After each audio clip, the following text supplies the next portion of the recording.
June 29వ తేదీ సోమవారం రోజున నిజజ్యేష్ఠ శుద్ధ పూర్ణిమ అవుతూ ఉన్నది.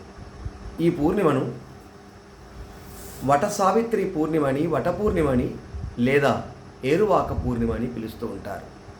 ఎక్కువగా ఈ యొక్క జ్యేష్ఠ మాసంలో వచ్చేటువంటి పూర్ణిమను వట సావిత్రి పూర్ణిమగానే చాలా ఎక్కువగా ఆచరిస్తూ ఉంటారు. వటమునగా మర్రి చెట్టు అని అర్థం. ఎక్కువగా గుజరాత్ లాంటి రాష్ట్రాలలోనూ, తెలుగు రాష్ట్రాలలోనూ, కొన్ని ప్రధానమైన రాష్ట్రాలలో ఎక్కువగా ఈ యొక్క వట సావిత్రి వ్రతాన్ని ఆచరించి వట పూర్ణిమను నిర్వహిస్తూ ఉంటారు. చాలా భక్తి శ్రద్ధల చేత, మరి ఎంతో విశ్వాసం చేత, చాలా ప్రత్యేకించి ఆ యొక్క మర్రి చెట్టుకు పూజలు చేయడం జరుగుతూ ఉంటుంది. ముఖ్యంగా ఈ యొక్క వట సావిత్రి పూర్ణిమ రోజున వివాహమైనటువంటి స్త్రీలు మర్రి చెట్టు వద్దకు వెళ్ళి తన యొక్క భర్తకు దీర్ఘాయుష్నివ్వాలని, యశస్సునివ్వాలని, కుటుంబ శ్రేయస్సు కోసం, అనారోగ్య సమస్యలు తీరడం కోసం ఆ యొక్క మర్రి చెట్టును పూజిస్తూ ఉంటారు. ప్రతి సంవత్సరము కూడా జ్యేష్ఠ మాసంలో ఈ యొక్క వట సావిత్రి పూర్ణిమ రోజున స్త్రీలు ఈ యొక్క మర్రి చెట్టును పూజించడం జరుగుతూ ఉంటుంది.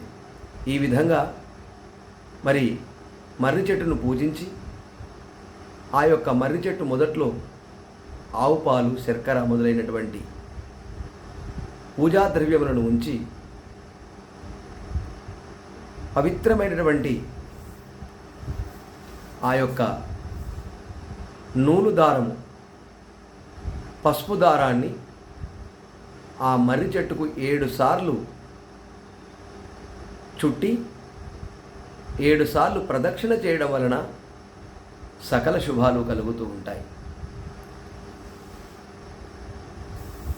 భర్తల యొక్క ఆయుష్ పెరుగుతూ ఉంటుంది, దీర్ఘాయుష్యు కలుగుతూ ఉంటుంది, కుటుంబ శ్రేయస్సు కలుగుతూ ఉంటుంది, యశస్సు కలుగుతూ ఉంటుంది, ఇంటిలో అనారోగ్య సమస్యలన్నీ కూడా తొలగిపోతూ ఉంటాయి. అందువల్ల మరి ఈ యొక్క జ్యేష్ఠ శుద్ధ పూర్ణిమ రోజున, ఈ వట సావిత్రి పూర్ణిమ రోజున మరి ఈ మర్రి చెట్టును పూజించడం వలన ఎంతో మరి మహత్తరమైన శుభాలు కలుగుతూ ఉంటాయి. అందువల్ల ప్రతి ఒక్కరూ కూడా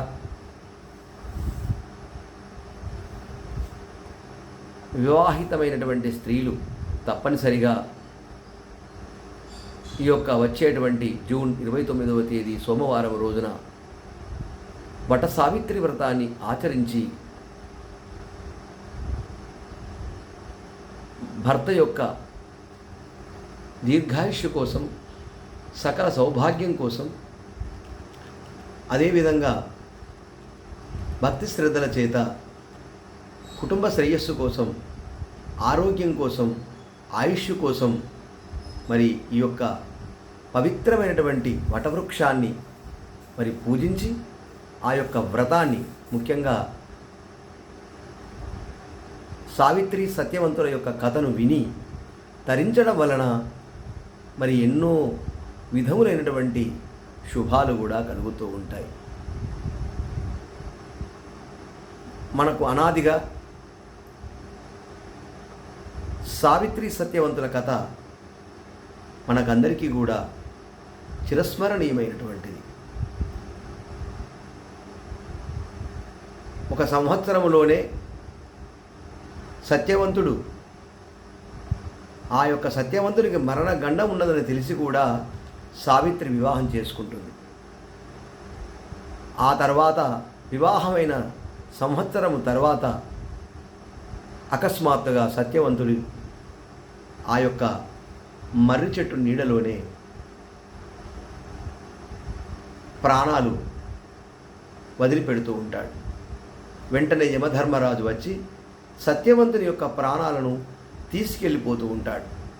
ఆ సందర్భంలో మరి పాతివ్రత్య మహిమ కలిగినటువంటి సావిత్రి ఆ యమధర్మరాజు యొక్క వెంబడిపడి ఎన్నో విధాలుగా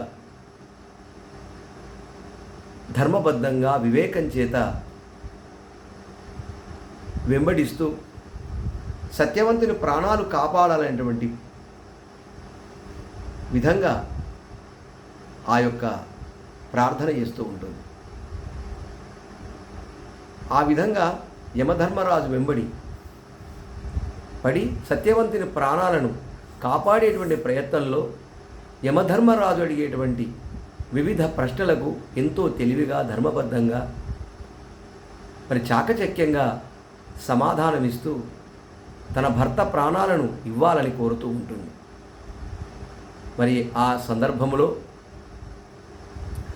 సావిత్రి యొక్క తెలివిని, చాకచక్యాన్ని, పాతివ్రత్యాన్ని, భక్తిని, ఆ యొక్క భర్తపై ఉన్నటువంటి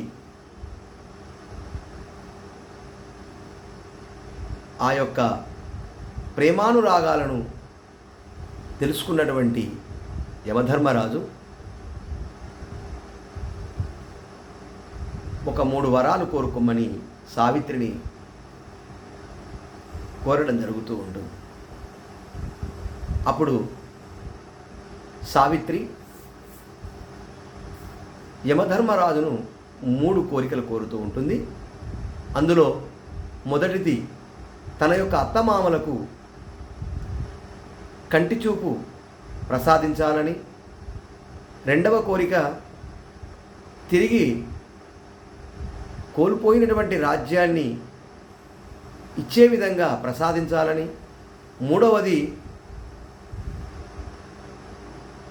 సత్యవంతుని ద్వారా నాకు పుత్ర సంతానం కలగాలని 3 కోరికలను కోరుతూ ఉంటుంది. అప్పుడు వెంటనే తదాస్తు అంటాడు యమధర్మరాజు. అప్పుడు తాను చేసినటువంటి ఆ యొక్క కోరికలను ఏదైతే యమధర్మరాజు వరం ఇచ్చాడో ఆ వరాలకు అనుగుణంగా యమధర్మరాజు సత్యవంతుని ప్రాణాలను ఇవ్వక తప్పలేదు. మరి అటువంటి సందర్భంలో ఆ యొక్క సావిత్రి యొక్క చాకచక్యానికి, తెలివికి, అదేవిధంగా ఆమె యొక్క పాతివ్రత్యానికి ముగ్ధుడైనటువంటి యమధర్మరాజు తాను కోరిన విధంగా సత్యవంతుని ప్రాణాలను ఇవ్వడం జరుగుతూ ఉంది. ఎక్కడైతే మర్రి చెట్టు కింద ప్రాణాలను కోల్పోయాడో అదే మర్రి చెట్టు కింద తిరిగి యమధర్మరాజు సత్యవంతుని ప్రాణాలను నిలిపి కాపాడడం జరుగుతూ ఉంటుంది. మరి అంతటి విశేషమైనటువంటిది ఈ యొక్క వట సావిత్రి పూర్ణిమ. అటువంటి మహత్తరమైనటువంటి ప్రతీకాత్మక శక్తి కలిగినటువంటి, వాయుమూలాలు కలిగినటువంటి, స్థిరంగా ఉన్నటువంటి, దీర్ఘాయుషును ఇచ్చేటువంటి ఆ యొక్క మర్రి చెట్టు మరి ఎంతో విశిష్టమైనటువంటిది. అలాంటి మర్రి చెట్టును ఈరోజు వట సావిత్రి పూర్ణిమ రోజు పూజించడం వలన అక్కడ ఆ సత్యవంతుల సావిత్రి సత్యవంతుల యొక్క పటాన్ని పెట్టి ఆ యొక్క బ్రహ్మదేవుణ్ణి పూజించి అక్కడ ఆ చెట్టు మొదట్లో ఆవు పాలు కూడా అభిషేకం చేసి సతీ సావిత్రుల యొక్క కథను విని తరించడం వలన తమ యొక్క భర్తల యొక్క ఆయుష్ పెరుగుతూ ఉంటుంది, దీర్ఘాయుష్ కలుగుతూ ఉంటుంది. అదేవిధంగా కుటుంబ శ్రేయస్సు, ఆరోగ్యము మొదలైనటువంటి అన్నీ కూడా చేకూరుతూ ఉంటాయి.